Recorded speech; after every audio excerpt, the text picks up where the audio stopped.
यार तुमने बचपन में अपने उस डार्क टोन वाले फ्रेंड को कालिया कहकर जरूर चिढ़ाया होगा, बट क्या तुम्हें पता है कि 1948 में एक बहुत बड़ा रेशियल सिस्टम साउथ अफ्रीका में चल रहा था, अपार्थाइड नाम का, जिसमें व्हाइट पीपल को ही गवर्नमेंट सपोर्ट करती थी और व्हाइट पीपल ब्लैक पीपल पे, यानी जो लोग डार्क शेड के थे उन पे बहुत ज्यादा अत्याचार करते थे, उनको गवर्नमेंट तक सपोर्ट नहीं करती थी। बट इस सारी की सारी गंदी नीतियों को खत्म किया एक आदमी ने, नेल्सन मंडेला, जिनके बारे में आज हम इस चैप्टर में पढ़ेंगे। और बिल्कुल बोरिंग तरह से नहीं पढ़ेंगे, ये चैप्टर बिल्कुल बोरिंग सा है, बट हम इसे उतना ही इंटरेस्टिंग बना देंगे एनिमेशन से और लाइन बाय लाइन हर एक चीज देख करके। तो बस एनसीईआरटी खोलकर बैठ जाओ और बिल्कुल मूवी की तरह इस वीडियो को देखना, और देखने के बाद चले जाना डिस्क्रिप्शन में, जहां मिलेगा पढ़लेक्चर ऐप की लिंक, इंस्टॉल करना ऐप को, वहां पर ये मिलेगी वर्कशीट जिसमें सारे इंपॉर्टेंट क्वेश्चंस और सीबीएसई के कॉम्पिटेंसी क्वेश्चंस मिल जाएंगे, जिससे इस साल उठ उठ कर एग्जाम में क्वेश्चंस आने वाले हैं।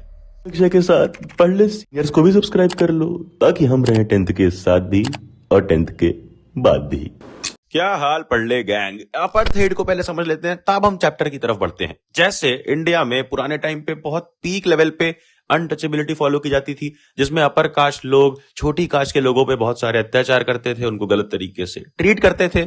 सेम उसी तरह साउथ अफ्रीका में 1948 में अपार्थाइड को लीगलाइज कर दिया गया था, यानी लोग जो व्हाइट लोग थे वो तो ब्लैक्स पे अत्याचार कर ही रहे थे डार्क शेड के लोगों पर, साथ साथ गवर्नमेंट ने इसको लीगलाइज करके और ज्यादा बुरी सिचुएशन कर दी थी। बट फाइनली 1994 में जब नेल्सन मंडेला साउथ अफ्रीका के पहले ब्लैक प्रेसिडेंट बनते हैं, यानी पहला ऐसा व्यक्ति जो डार्क शेड का था, ब्लैक कलर का था, और प्रेसिडेंट बनता है कंट्री का विथ अ डेमोक्रेटिक इलेक्शन, वो दिन एक स्पीच दी थी नेल्सन मंडेला ने, और वही स्पीच 10 में 1994 की पूरी स्पीच का हम एक छोटा सा वर्जन पढ़ने वाले हैं इस चैप्टर में, जिसको खुद ऑफ कोर्स नेल्सन रोलीला मंडेला ने लिखा है। स्टार्ट करते हैं line by line. 10th May 1994. Dawned bright and clear. For the past few days, I had been pleasantly besieged by dignitaries and world leaders who were coming to pay their respects before the inauguration. क्या मतलब? देखो, 10th में जो वो तारीख है, dawned bright and clear, बहुत अच्छा मौसम है, क्लियर है, और पिछले कुछ दिनों से आई कौन है यहाँ पे? आई का मतलब नेल्सन मंडेला, क्योंकि वो ये स्पीच दे रहे हैं, वो उनका स्पीच है। वो बहुत प्लीजेंटली सराउंडेड थे किनसे? बड़े बड़े वर्ल्ड के लीडर से, जो कहां आने वाले थे? इनॉग्रेशन पे। अब ये इनॉग्रेशन किस चीज का था? ये इनॉग्रेशन था जो सबसे बड़ा largest gathering ever of international leaders on south Africa soil, सबसे बड़ी गैदरिंग होने वाली थी साउथ अफ्रीका में। किस चीज को लेकर? इसी अपार्थाइड को खत्म करके एक डेमोक्रेटिक गवर्नमेंट की शुरुआत को लेकर। The ceremony took place in the lovely sandstone amphi theatre found by the union buildings in Pretoria. मतलब साउथ अफ्रीका में एक जगह है प्रिटोरिया, वहां पर ये एम्पी थिएटर था। एम्पी थिएटर क्या होता है? ऐसा दिखने वाला एक बिल्डिंग जहां पर कोई छत ना हो और बहुत बड़ी सी बिल्डिंग हो, बहुत सारी सीट्स हो, रोज हो, जहां पर लोग आराम से बैठ सकते हैं और एक स्पीकर की बात सुन सकते हैं। अब आगे वही लिखा है कि कई सालों से, कई डिकेड से एक बहुत गंदी व्हाइट सुप्रीमेसी चल रही थी, जहां पर व्हाइट लोगों की ही सुनी जा रही थी। And now it was the site of a rainbow gathering of different colors and nations for the installation of South Africa's first democratic non-racial government. मतलब इतने साल से तो व्हाइट सुप्रीमेसी चल रही थी, सिर्फ व्हाइट लोगों की सुनी जा रही थी, बट अब एक रेनबो गैदरिंग है। इसका मतलब है कि यहां पर सारे कलर्स के, सारे कंट्रीज के लोग आए हैं, जिससे साउथ अफ्रीका की पहली डेमोक्रेटिक और नॉन रेशियल गवर्नमेंट बन रही है। नॉन रेशियल का मतलब कि एक ऐसी गवर्नमेंट जो कलर के बेस पे व्हाइट और ब्लैक में बिल्कुल भी डिस्पैरिटीज, बिल्कुल भी अंतर या भेद नहीं करेगी। और उसी दिन नेल्सन मंडेला अपने साथ अपनी बेटी के साथ थे, जिनका नाम था ज़ेनानी, और उनके पोडियम पे मिस्टर डी क्लर्क थे, जो सेकंड डिप्टी प्रेसिडेंट थे, और उनके साथ थे थाबो म्बेकी, जो फर्स्ट डिप्टी प्रेसिडेंट थे। फिर जब उनका टर्न आया तो उन्होंने प्लेज ली और कुछ बातें कही, जो नीचे इस तरह से तुम्हारी एनसीईआरटी में लिखी हुई है, जिसकी इंपॉर्टेंट लाइंस ये हैं। We who were outlaws not so long ago have today been given the rare privilege to be host to nations of the world on our own soil. मतलब outlaws का मतलब क्या है? कि हम मतलब कौन है? वी मतलब है साउथ अफ्रीका के लोग, जो आउटलॉस थे, मतलब जिनके साथ साउथ अफ्रीका के साथ कई सारी कंट्रीज ने एसोसिएशन तोड़ दिया था, क्योंकि वहां पे अपार्थाइड था, तो उनसे कोई कंट्री आपस में अच्छे रिलेशन नहीं रखती थी, तो वो आउटलॉस थे। बट अब वो आउटलॉस नहीं है, और अब इंस्टेड वो उन सारी कंट्रीज को और कई सारी कंट्रीज को अपनी सॉइल पे खुद की धरती पे बुलाए हैं। क्यों बुलाया है? ताकि वो सब यहां पर आ सकें और एक common victory for justice, for piece and for human dignity celebrate कर सकें। फिर लास्ट में अपने स्पीच के बाद में कुछ लाइंस बोलते हैं कि let freedom reign, God bless Africa. फिर आगे देखो, आगे A few moments later, we all lifted our eyes in awe as a spectacular array of South African jets, helicopters and troop carriers rode in a perfect formation over the Union buildings. जो union buildings थी जहां पर ये सब कुछ हो रहा था, उसके ऊपर से साउथ अफ्रीकन जेट्स जाते हैं, हेलीकॉप्टर जाते हैं, जिसमें साउथ अफ्रीकन मिलिट्री जा रही होती है। और ये सिर्फ लोगों को दिखाने के लिए नहीं था कि हमारे पास ये स्ट्रॉन्ग मिलिट्री फोर्स है। इंस्टेड ये एक डिमॉन्स्ट्रेशन था मिलिट्री की लॉयल्टी दिखाने के लिए जो न्यू डेमोक्रेटिक गवर्नमेंट बनी है उसकी तरफ। I was not unmindful of the fact that not so many years before they would not have saluted but arrested me. मतलब नेल्सन मंडेला याद कर रहे हैं इस फैक्ट को कि कुछ साल पहले यही सेम आर्मी जो मुझे आज सैल्यूट कर रही है उस टाइम पे अरेस्ट कर रही होती। Finally, a chevron of Impala jets left a smoke trail of the black, red, green, blue and gold of the King South African flag. मतलब एक शेवरॉन यानी कि एक पैटर्न, वी शेप का पैटर्न बना करके इम्पाला जेट्स निकलते हैं और स्मोक निकालते हैं अपने पीछे से इन सारे कलर्स का, जिससे एक साउथ अफ्रीकन फ्लैग बनता है। और उस दिन एक बहुत बड़ी चीज हुई कि दो नेशनल एंथम्स गाए गए। पहला एनकोसी सिकिलिल आई अफ्रीका, यानी जो व्हाइट्स गा रहे थे, जितने भी व्हाइट कलर के लोग थे, और दूसरा डाई स्टेम जो पुराना एंथम था रिपब्लिक का, जो कौन गा रहा था? ब्लैक लोग। अब उस दिन किसी को किसी की लिरिक्स नहीं पता थी, बट बहुत जल्द वो दोनों एक दूसरे को जानने वाले थे, दोनों एक दूसरे के नेशनल एंथम्स, एक दूसरे को कल्चर को जानने वाले थे, क्योंकि अब अपार्थाइड खत्म हो रहा था। बट अगर तुम सोच रहे हो कि अपार्थाइड शुरू कब हुआ, तो एनसीईआरटी ही लिखती है कि in the first decade of 20th century, 20th century की पहले डिकेड में, यानी a few years after bitter Anglo Boer war. जब एंग्लो-बोयर वॉर खत्म होता है उसके कुछ साल बाद, यानी नेल्सन मंडेला के बर्थ के, जब वो पैदा होते हैं उसके कुछ साल पहले, व्हाइट स्किन्ड पीपल्स जो साउथ अफ्रीका के थे, उन्होंने बहुत गंदा यह सिस्टम शुरू कर दिया था डोमिनेशन का डार्क स्किन्ड पीपल की तरफ, और इसे अपार्थाइड बोला जा रहा था। बट अब now in the last decade of 20th century and my own 8th decade as a man, मतलब ये 20th century का लास्ट डिकेड है ये।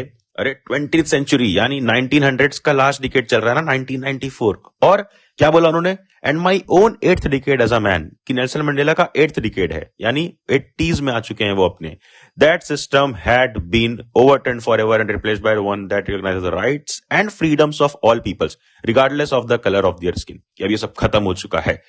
I felt that day, as I have on so many other days, that I was simply the sum of all those African patriots who had gone before me। मतलब Nelson Mandela कह रहे हैं कि उन्हें उस दिन भी वही चीज फील हुई जो हमेशा फील होती है, बाकी दिनों पे फील होती है, कि वो सिंपली सम है, यानी एडिशन है। किनका? उन सारे अफ्रीकन पैट्रियट्स का, सारे अफ्रीकन देशभक्तों का जो उनके पहले जा चुके हैं, जो इस जंग में शहीद हो चुके हैं, यानी जो लोगों ने उनके पहले अपार्थाइड की तरफ जंग लड़ी थी, अपार्थाइड के खिलाफ बोला था। All of us will spend many years, if not generations, recovering from that profound hurt. But the decades of oppression and brutality had another unintended effect, and that was that it produced the, ये सारे लोगों का नाम, Oliver Tambos, Walter Sisler, Seif Luthris, and Yusuf दादूस और Bram fishers और Robert सोबोक्विस। मतलब कहना चाह रहे हैं वो कि इतने सारे सालों तक जो ये चलता रहा, जो इतना ज्यादा हर्ट होते रहे ब्लैक लोग, इनके वजह से एक अनइंटेंडेड चीज आई, एक अनजान सी चीज आई कि उन्होंने, इस हर्ट ने, इस ब्रुटैलिटी ने, इस ऑपरेशन ने प्रोड्यूस किए कुछ महान लोग, जिनके नाम अभी मैंने लिए, और इनके नाम तुम सिंपली इस निमोनिक से याद कर सकते हो। कि आरसीबी हर बार हार जाती है यार। हम कोई मंदिर का घंटा है कि कोई भी आके बजा जाता है। तो वॉय आरसीबी, WOY RCB, जो इनके नाम का पहला लेटर है, और इससे इन 6 के 6 लोगों के नाम चाहो तो याद कर सकते हो, कभी भी एग्जामिनेशन में नहीं पूछा जाएगा। आगे बढ़ते हैं। It is from these comrades in this struggle that I learn the meaning of courage, कि इन्हीं सारे कॉमरेड से, इन्हीं सारे फ्रीडम फाइटर्स से, इनकी स्ट्रगल को देखते हुए नेल्सन मंडेला ने क्या सीखा? करेज का असली मीनिंग सीखा। क्या होता है करेज की असली मीनिंग? देखो, I learn that courage was not absence of fear but the Triumph over it. मतलब करेज का मतलब ये नहीं कि तुम्हारे अंदर से डर मर जाए, तुम्हारे अंदर से डर बिल्कुल खत्म हो जाए। इंस्टेड डर के ऊपर जो जीत हम पाते हैं उसको ही हम करेज यानी हिम्मत बोलते हैं। The brave man is not he who does not feel afraid but he who conquers that fear. यानी बहादुर वो नहीं जो डरे ही ना, इंस्टेड वो जो अपने डर के ऊपर विन कर ले, कॉन्कर कर ले, जीत ले, और वही असली बहादुर है। No one is born hating another person because of his colour of his skin और हिज बैकग्राउंड और his religion. People must learn to hate, and if they can learn to hate, they can be taught to love, for love comes more naturally to the human heart than its opposite। अब देखो, यहां बहुत deep बात Nelson Mandela कहते हैं कि कोई भी पैदा होते ही किसी को नफरत करने नहीं लग जाता है उसके स्किन कलर की वजह से, उसके कोई बैकग्राउंड की वजह से या उसके रिलीजन की वजह से, बल्कि लोगों को सिखाया जाता है कि तुम अच्छा इस रिलीजन के हो तो तुम उस रिलीजन से हेट करो, तुम इस कलर के हो तो तुम उस कलर से हेट करो, तुम इस बैकग्राउंड से हो, तुम वेल्दी हो तो तुम उस गरीब से हेट करो। तो ये सब सिखाया जाता है हमें, पैदा होते हमें नहीं आता है। उसी तरह से जब ये हेट करना सिखाया जाता है तो नेल्सन मंडेला का मानना है कि बिल्कुल उसी तरह से प्यार करना सिखाया जा सकता है, और वो बिल्कुल इजी है क्योंकि ह्यूमन हार्ट इजीली प्यार कर लेता है। कक्षा 10 के छात्र छात्राओं, अपना पूरा का पूरा सिलेबस सिर्फ 99 पेजेस पे 99 पेजेस ई बुक परचेज करके स्वाहा कर सकते हो। पढ़लेअक्षय.com द्वारा जनहित में जारी। आगे, बहुत गंदे से गंदे टाइम में भी, टफ टाइम में भी नेल्सन मंडेला ने ये नोटिस किया है कि जब वो प्रिजन में थे, जेल में थे, तब भी उन्होंने एक सेकंड के लिए, बहुत छोटे से टाइम के लिए भी देखा था कि गार्ड उनकी तरफ एक दया की तरफ से देख रहा था, एक दया की नजर से देख रहा था कि ये सारे कैदी बंद हैं। तो और उतना ही इनफ था नेल्सन मंडेला को मोटिवेट करने के लिए और उनको आगे बढ़ते रहने के लिए। In life every man has twin obligations to his family, to his parents, to his wife and children, and he has an obligation to his people, his community, his country। मतलब नेल्सन मंडेला कुछ बात कर रहे हैं obligations की, but मुझे पता है कि तुम्हें ऑब्लिगेशंस का मीनिंग नहीं पता है। ऑब्लिगेशंस यानी जिम्मेदारी, कि हमारे ऊपर क्या क्या बोझ है। तो नेल्सन मंडेला कहते हैं हर आदमी के ऊपर दो ऑब्लिगेशंस होती हैं, दो बोझ होती हैं, दो रिस्पॉन्सिबिलिटीज होती हैं। पहली उसकी फैमिली की तरफ, उसके पेरेंट्स की तरफ, उसकी वाइफ एंड चिल्ड्रन यानी उसकी पूरी फैमिली की तरफ, और दूसरी ऑब्लिगेशन होती है उसके पीपल यानी उसके लोगों की तरफ, उसकी कम्युनिटी की तरफ और उसकी कंट्री की तरफ। और ये दोनों ड्यूटीज एक मैन को पूरी करनी चाहिए। बट एक ऐसी कंट्री में, साउथ अफ्रीका जैसी कंट्री में, ये दोनों ड्यूटीज पूरी करना इम्पॉसिबल था। क्यों? क्योंकि साउथ अफ्रीका में जो भी आदमी इस डार्क कलर का हो, डार्क स्किन्ड हो, ब्लैक हो, और वो अटेम्प्ट करना चाहे कि एक ऐसा ह्यूमन बीइंग बने जो अपनी फैमिली की भी रक्षा करे और अपने लोगों के लिए भी कुछ अच्छा सोचे, उसको पनिश किया जाता था और आइसोलेट कर दिया जाता था, क्योंकि वहां पे था अपार्थाइड। यही लिखा है, in South Africa man who tried to fulfil his duty to his people was inevitably ripped from his family and his home and was forced to live a life apart, a twilight existence of secrecy and rebellion। अरे कहना क्या चाहते हो? मतलब अगर south Africa में कोई ऐसा ब्लैक आदमी अगर चाहे कि वो अपने पीपल की यानी अपने लोगों की, अपनी कम्युनिटी की हेल्प करे, तो उसको अनअवॉइडेबली यानी ऑटोमेटिकली, ऑफ कोर्स तरीके से, ऑब्वियस तरीके से उसकी फैमिली से दूर कर दिया जाता था और फोर्सफुली एग्जिस्टेंस ऐसी करनी पड़ती थी कि जहां वो सीक्रेसी के साथ रहे और रिबेलियन बन जाए। मतलब कि वो सीक्रेट लाइफ जिए और रिबेलियन बन जाए, ऑपोजिशन में रहे। किनसे? जो लोग पावर में हैं। और पावर में कौन थे? White people. जब व्हाइट पीपल उनके ऊपर जुर्म कर रहे थे ब्लैक पीपल की तरफ, और जो ऐसे ब्लैक लोग थे जो कुछ इसके खिलाफ करना चाह रहे थे, इस जुर्म को हटाना चाह रहे थे, तो उनको पूरी जिंदगी रिबेलियन बन के जीना पड़ता था, एक रिबेल बन के जीना पड़ता था, यानी एक रिवॉल्यूशनरी बन के, एक फ्रीडम फाइटर की तरह एक जिंदगी जीनी पड़ती थी। I did not in the beginning choose to place my people above my family, but in attempting to serve my people, I found that I was prevented from fulfilling my obligations as a son, a brother, a father, a husband। वही Nelson Mandela लिखते हैं कि वो शुरू में कोई नहीं सोच रहे थे कि सिर्फ मैं अपने लोगों के लिए कुछ करूं, अपनी कम्युनिटी के लिए कुछ करूं। पहले तो वो अपनी फैमिली की ड्यूटी निभाने जा रहे थे कि मैं एक अच्छा सन बनूं, अच्छा ब्रदर बनूं, अच्छा फादर बनूं, अच्छा हस्बैंड बनूं। बट ये सारी ड्यूटी उनको नहीं पूरी करने दी जा रही थी क्योंकि वो ब्लैक कलर के थे, क्योंकि वो डार्क कलर के थे और इस कम्युनिटी से बिलोंग करते थे जिसपे लोग ऑपरेशन कर रहे थे, यानी अत्याचार कर रहे थे। अब आगे वो लिखते हैं फ्रीडम की अलग अलग मीनिंग की, कैसे अलग अलग टाइम ऑफ पेस पे, कैसे अलग अलग एज पे उनको फ्रीडम की अलग अलग चीजें समझ में आई कि I was born free in every way that I could know. मतलब वो फ्री थे, उनको फ्रीडम मिली हुई थी जब वो पैदा हुए। कैसे? Free to run in the fields near my mother's hut, कि अपनी माँ की झोपड़ी के पास, घर के पास वो फ्री थे कि दौड़ सकते हैं खेत में। Free to swim in the clear stream that ran through my village, कि वो तैर सकते हैं जो नदी बह रही है उनके विलेज के पास। Free to roast mealies under the stars and ride the broad backs of slow moving bulls. Mealies roast कर सकते हैं आराम से आसमान के नीचे बैठ करके, और तो और जो बुल्स जा रहे हैं, बैल जा रहे हैं, उनके बैक पर बैठ सकते हैं। बट ये सारी फ्रीडम तब तक थी जब तक उन्होंने अपने पिताजी की बात मानी और उन्होंने अपने ट्राइब की, जो उनकी कम्युनिटी थी, उसके कस्टम्स को फॉलो किया। तब तक उनको किसी ने भी ट्रबल नहीं किया। बट आगे जाके उन्होंने रियलाइज किया कि ये सारी फ्रीडम तो इल्यूजन है। कैसे?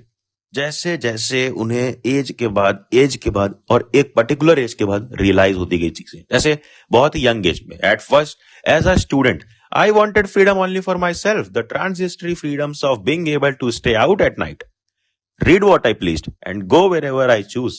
मतलब एज अ स्टूडेंट तुम्हें क्या क्या फ्रीडम चाहिए होती है? बहुत तेज हो रहा है।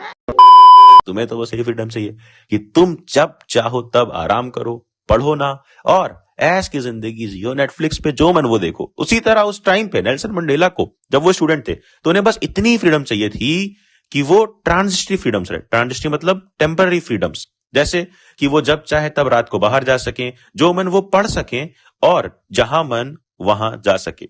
फिर later as a young man, जब वो थोड़े से बड़े हुए, इन जोहान्सबर्ग एक जगह है साउथ अफ्रीका में, वहां पर उन्हें समझ आया कि yearned for basic and honourable freedoms of achieving my potential, of earning my keep, of marrying and having a family, the freedom not to be obstructed in a lawful life. कि जब वो young man थे, बड़े हुए थोड़े से, तो उन्हें क्या क्या फ्रीडम चाहिए थी?